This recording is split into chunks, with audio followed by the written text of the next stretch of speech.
ओम शांती. आज दिनांक 11/2/2021. बाबांचे महावाक्य आहे, गोड मुलांनो, प्राणेश्वर बाबा आले आहेत तुम्हा मुलांना प्राणदान देण्यासाठी. प्राणदान देणे म्हणजेच तमोप्रधान पासून सतोप्रधान बनणे. प्रश्न: अविनाश नाटकाच्या प्रत्येक रहस्याला जाणल्यामुळे कोणते दृश्य तुमच्यासाठी नवीन नाही? उत्तर: यावेळेत सर्व दुनियेमध्ये हंगामा, जो गोंधळ आहे, विनाशकाळात विपरीत बुद्धी बनून आपल्या कुळाचा नाश करण्यासाठी अनेक साधनं बनवतात. ही कोणती नवीन गोष्ट नाही, कारण तुम्ही जाणतात ही दुनिया तर बदलणार आहे. महाभारत लढाईनंतरच आमची नवीन दुनिया येईल. गीत: हे कोण आले आज सकाळी सकाळी माझ्या मनाच्या द्वारे. ओम शांती. सकाळी सकाळी हे कोण येऊन मुरली चालवत आहेत? दुनिया तर खूपच अंधारामध्ये आहे. तुम्ही आता ज्ञानसागर पतित पावन प्राणेश्वर बाबांकडून मुरली ऐकत आहात. ते प्राण वाढवणारे ईश्वर आहेत. असे म्हणतात, हे ईश्वर आम्हाला दुःखापासून सोडवा. ते हदची मदत मागतात. आता तुम्हा मुलांना बेहदची मदत मिळत आहेत, कारण ते बेहदचे पिता आहेत ना. तुम्ही जाणतात आत्मा पण गुप्त आहे. मुलांचे शरीर तर प्रत्यक्ष आहे, तर बाबांची श्रीमत मुलांप्रती आहे. सर्व शास्त्रमणी शिरोमणी गीता प्रसिद्ध आहे. फक्त गीतेमध्ये श्रीकृष्णाचे नाव लिहिलेले आहे. आता तुम्ही मुलं जाणतात श्रीमद भगवानुवाच आहे. हे पण समजले आहे की भ्रष्टाचारीला श्रेष्ठाचारी बनवणारे एकच आहेत. तेच नराला नारायण बनवतात. कथा पण सत्यनारायणाची आहे. गायन पण अमर कथेचे आहे. अमरपुरीचे मालक बनण्यासाठी किंवा नरापासून नारायण बनण्यासाठी एकच गोष्ट आहे, हा मृत्यू लोक आहे. भारतच अमरपुरी होता हे कोणालाही माहीत नाही. येथेच अमर बाबांनी पार्वतींना ज्ञान ऐकवले आहे. एक पार्वती किंवा एक द्रौपदी नव्हती. हे तर अनेक मुलं आहेत. शिवबाबा ब्रह्मांद्वारे ऐकवत आहेत, मुलांना समजावून सांगत आहेत. मुलांनो, आत्माभिमानी बनायचे आहे आणि बाबाच बनू शकतात. दुनियेमध्ये एक पण मनुष्य मात्र नाही ज्यांना आत्म्यांचे ज्ञान आहे. तर परमात्म्याचे ज्ञान कसे होऊ शकते? असे म्हणतात आम्ही आत्माच परमात्मा आहोत. खूप मोठ्या चुकीमध्ये सर्व फसलेले आहेत. अगदीच दगड बुद्धी आहेत. परदेशी पण दगड बुद्धी आहेत. हे बुद्धीमध्ये येत नाही की आम्ही जे बॉम्ब्स बनवत आहोत ते आपलाच नाश करण्यासाठी आहेत, संपूर्ण दुनियेचा नाश करण्यासाठी बनवत आहोत. तर यावेळेत बुद्धी कोणाचीही काहीच कामाची राहिलेली नाही. आपल्याच विनाशासाठी सर्व तयारी करत आहेत. तुम्हा मुलांना ही काही नवीन गोष्ट नाही. तुम्ही जाणतात अविनाशी नाटकानुसार त्यांची पण ही भूमिका आहे. अविनाशी नाटकाच्या बंधनामध्ये बांधलेले आहेत. दगड बुद्धी नसतील तर असे काम करू शकतील काय? संपूर्ण कुळाचा नाश करत आहेत. आश्चर्य आहे ना? काय करत आहेत? बसल्या बसल्या आज टिकटिक चालत आहेत. उद्या मिलिटरी बिघडली तर राष्ट्रपतीला पण मारतात. अशा घटना होत राहतात. कोणीही सहन करत नाही. शक्तिशाली आहेत ना. आजकाल दुनियेमध्ये खूप हंगामा गोंधळ आहे. दगडासारखे बुद्धीचे पण खूप आहेत. आता तुम्ही मुलं जाणतात विनाशकाळात विपरीत बुद्धी आहे. त्यांच्यासाठी विनाशाचे गायन आहे. आता ही दुनिया बदलणार आहे हे पण जाणतात. बरोबर महाभारत लढाई लागली होती. बाबांनी राजयोग शिकवला होता. ग्रंथांमध्ये तर संपूर्ण विनाश दाखवला आहे, परंतु संपूर्ण विनाश तर होत नाही. परत तर प्रलय येईल. मनुष्य कोणतेही राहणार नाहीत, फक्त 5 तत्व राहतील. असे तर होऊ शकत नाही. प्रलय होईल तर मनुष्य कुठून येतील असे दाखवतात. श्रीकृष्ण पिंपळाच्या पानावरती अंगठा चोखत आला. अशा प्रकारे कसे काय येऊ शकेल? ग्रंथांमध्ये तर अशा गोष्टी लिहिल्या आहेत, तुम्ही विचारू नका. आता तुम्हा कुमारीद्वारे विद्वानांना पण ज्ञानाचे बाण लागतील. ते पण पुढे चालून ज्ञान घेण्यासाठी येतील. जितकी जितकी तुमच्या सेवेमध्ये वृद्धी होईल, बाबांचा परिचय सर्वांना मिळत राहील, तेवढा तुमचा प्रभाव वाढेल. होय, विघ्न पण येतील. हे पण गायन आहे. आसुरी संप्रदायाचे यज्ञामध्ये खूप विघ्न पडतात. बिचारे दगड बुद्धी मनुष्य काहीच जाणत नाही. हे काय आहे असे म्हणतात. त्यांचे ज्ञान वेगळे आहे हे पण तुम्ही समजतात. नवीन दुनियेसाठी नवीन गोष्टी आहेत. बाबा म्हणतात हा राजयोग तुम्हाला दुसरे कोणी शिकू शकत नाही. ज्ञानयोग बाबा शिकवतात. सद्गती दाता एक बाबाच आहेत. तेच पतित पावन आहेत, तर जरूर पतितांनाच ज्ञान देतील. तुम्ही मुलं समजतात आम्ही पारस बुद्धी बनून पारसनाथ बनतो.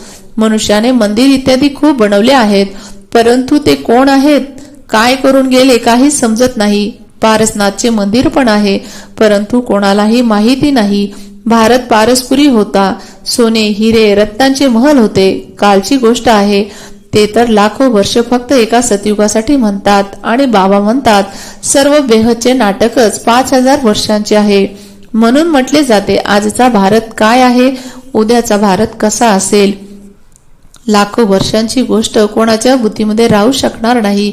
तुम्हा मुलांना आता स्मृती आली आहे. तुम्ही जाणतात बाबा प्रत्येक 5000 वर्षानंतर येऊन आम्हाला स्मृती देतात. तुम्ही मुलं स्वर्गाचे मालक होते. 5000 वर्षांची गोष्ट आहे. कोणालाही विचारले लक्ष्मी नारायणाचे राज्य कधी होते, किती वर्ष झाले, तर लाखो वर्ष म्हणतात.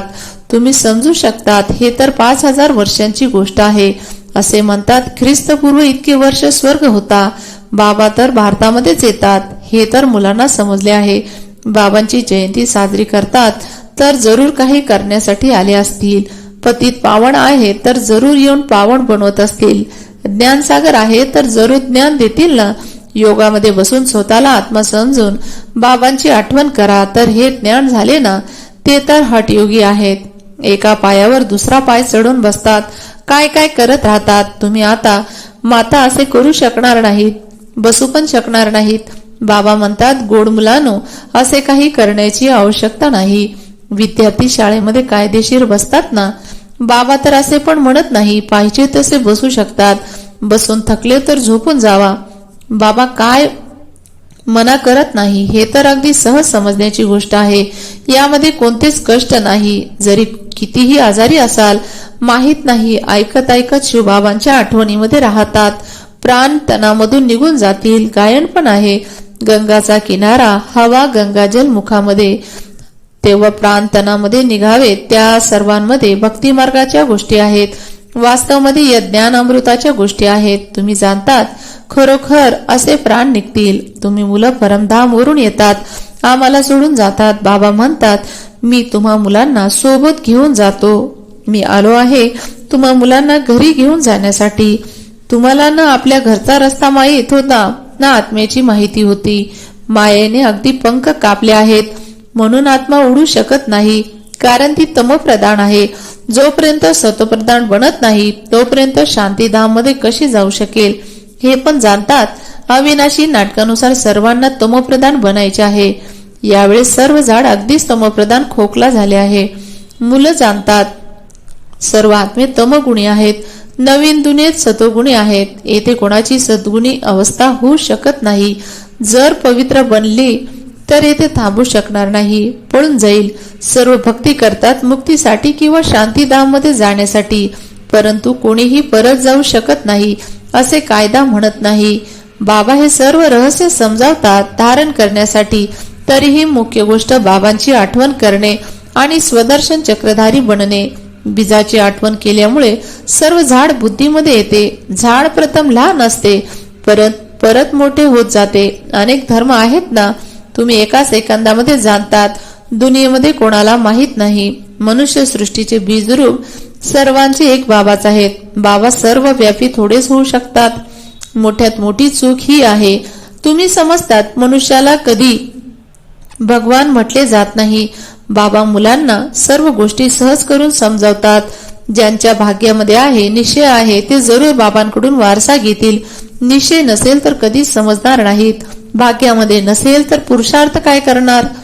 भाग्यामध्ये नाही असेच बोलतात जे काही समजू शकत नाही. इतका पण निश्चय नाही की बाबा आले आहेत बेहदचा वारसा देण्यासाठी. कोणी नवीन मनुष्य मेडिकल कॉलेजमध्ये जाऊन बसतील तर ते काय समजतील. काहीच नाही. येथे पण असेच येऊन बसतात. या अविनाशी ज्ञानाचा विनाश होत नाही, हे पण बाबांनी समजावले आहे. राजधानी स्थापन होत आहे ना, तर नौकर चाकर, प्रजेचे पण नौकर चाकर सर्व पाहिजेत ना. तर असे पण खूप येतात. कोणाला खूप चांगल्या रीतीने समजते, आपले मत पण लिहितात, पुढे चालून काही प्रगती करू शकतील. परंतु त्यावेळेत कठीण आहे, कारण त्यावेळेस खूप गोंधळ होईल.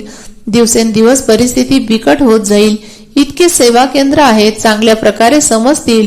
पण हे पण लिहिलेले आहे, ब्रह्मा दरवाजा स्थापना.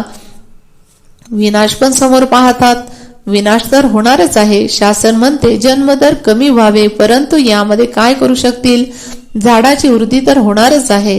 जोपर्यंत बाबा आहेत तोपर्यंत सर्व धर्मांच्या आत्म्याला येथे राहायचे आहे. जेव्हा जाण्याची वेळ येईल तेव्हा आत्म्यांचे येणे बंद होईल. आता सर्वांना यायचेच आहे, परंतु या गोष्टी कोणी समजत नाही. बापूजी पण म्हणत होते, रावण राज्य आहे, आम्हाला राम राज्य पाहिजे असे म्हणतात का स्वर्गवासी झाला तर याचा अर्थ हा नरक आहे ना. मनुष्य इतके पण समजत नाही की स्वर्गवासी झाले तर चांगलेच आहे ना, जरूर नरकवासी होता. बाबा समजतात मनुष्याचा चेहरा मनुष्याचा आहे, परंतु कर्म तर माकडासारखे आहेत. सर्व गायन करत राहतात, पतित पावन सीताराम. आम्ही पतित आहोत, पावन बनवणारे बाबा त्या सर्व भक्ती मार्गामधील सीता आहेत. बाबा राम आहेत, कोणाला सरळ म्हटले तर मानणार नाही. रामाला बोलवतात, आता तुम्हा मुलांना बाबांनी तिसरा नेत्र दिला आहे. तुम्ही जसे वेगळ्या दुनियेचे झाले आहात, जुन्या दुनियेमध्ये काय काय करत राहतात, आता तुम्ही समजतात. तुम्ही मुले गैरसमजदार पासून समजदार बनले आहात. रावणाने तुम्हाला खूप गैरसमजदार बनवले आहे. बाबा समजतात यावेळेस सर्व मनुष्य तमगुणी बनले आहेत, तेव्हा तर बाबा येऊन सतगुणी बनवतात. जरी तुम्ही मुलं आपली सेवा करत राहतात, फक्त एक गोष्ट आठवणीत ठेवा, बाबांची आठवण करा. तमगुणीपासून सतोगुणी बनण्याचा रस्ता दुसरे कोणी सांगू शकत नाही. सर्वांचा आत्मिक सर्जन एकच आहे. तेच येऊन आत्म्यांना इंजेक्शन देतात, कारण आत्माच तमोगुणी बनली आहे, त्याला इंजेक्शन पाहिजे. बाबा म्हणतात, मुलांनो स्वतःला आत्मा निश्चय करा आणि आपल्या पित्याची आठवण करा. बुद्धियोग वरती लावा, जिवंतपणे फाशीवरती लटका, म्हणजेच बुद्धी गोड घरामध्ये लावा. आम्हाला गोड शांतीच्या घरामध्ये जायचे आहे. निर्वाण धामला घर म्हटले जाते. अच्छा, गोड गोड फार वर्षांनंतर भेटलेल्या मुलांप्रती मातपिता बापदादांची प्रेमपूर्वक आठवण आणि सुप्रभात.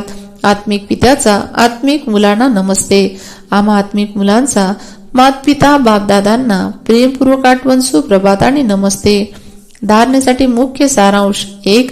या जुन्या दुनियेचा विनाश झालेला आहे, म्हणून यामधून स्वतःला वेगळे समजायचे आहे. झाडाच्या वृद्धीसोबत जे परिस्थिती रूपी वादळ येतात त्यांना घाबरायचे नाही, त्याला पार करायचे आहे. 2. आत्म्याला स्वतःप्रधान बनवण्यासाठी स्वतःला ज्ञान योगाचे इंजेक्शन द्यायचे आहे. आपला बुद्धियोग गोड घरामध्ये लावायचा आहे. वरदान, आपले भाग्य आणि भाग्यविधाताच्या स्मृतीद्वारे सर्व संभ्रमातून मुक्त राहणारे मास्टर रचनाकार भव. आपले भाग्य आणि भाग्यविधाताच्या स्मृतीद्वारे सर्व संभ्रमातून मुक्त राहणारे मास्टर रचनाकार भव. नेहमी वाह माझे भाग्य आणि भाग्यविधाता या मनाच्या सूक्ष्म आवाजाला ऐकत राहा आणि खुशीमध्ये नाचत राहा. जे जाणायला पाहिजे ते जाणले, जे मिळवायचे आहे ते मिळवले, याच अनुभवामध्ये राहा तर संभ्रमापासून मुक्त बनाल. आता संभ्रमित झालेल्या आत्मांना बाहेर काढण्याची वेळ आहे. म्हणून मास्टर सर्व शक्तिवान आहे, मास्टर रचनाकार आहे. या स्मृतीद्वारे लहानपणाच्या लहान मोठ्या गोष्टींमध्ये वेळ घालू नका. बोधवाक्य, कमल आसनधारीच्या मायेच्या आकर्षणापासून वेगळे आणि बाबांच्या स्नेहामुळे प्रेमळ श्रेष्ठ कर्मयोगी आहेत. कमल आसनधारीच्या मायेच्या आकर्षणापासून वेगळे आणि बाबांच्या स्नेहामुळे प्रेमळ श्रेष्ठ कर्मयोगी आहेत. ओम शांती.